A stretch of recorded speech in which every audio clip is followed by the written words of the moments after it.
Mirongatra indray ny asanjola maro isan-karazany eto Antananarivo, taoreny ny fanalefahana ny fihibohana. Malariva ohatra dia nahitana fanafiana amin'ny tampiadiana tetsy Andavamamba izay naratrana tovolahy iray mpandalo.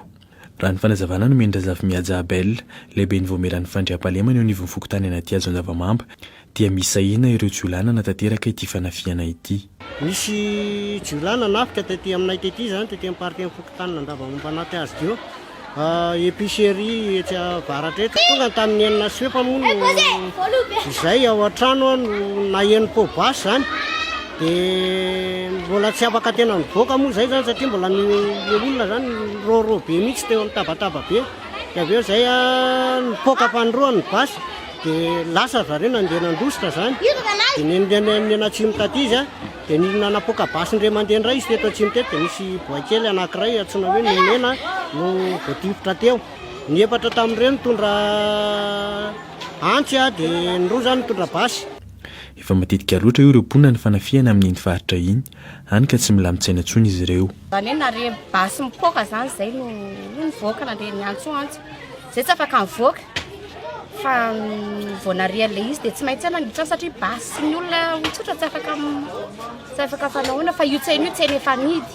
Dia zareo eo ihany no mivoaka sy miditra zany dia tsy maintsy mivody dia mipirony zareo. Matetika eto aminay zany tena angatahana mihitsy hoe tokony mba hisy fijerevana manokana fa amin'ity zany tena matetika le fisehoan'le fanafiana. Marina fa taorian'ny antso nataon'ireo mponina dia tonga teny toerana ireo polisy avy amin'ny komisariany boriboritany faefatra, saingy efa tafaporitsaka ireo jiolahy. Miaiky ny komisera Razafy Manantsoa tsara miafara fa miverina mirongatra indray ireo fanafiana maro isan-karazany eto Antananarivo. Nanambara ny tenany fa efa mandray fipetratrany izy ireo hiadivana amin'izany. Raha iteny zany hoe tao alohan'ny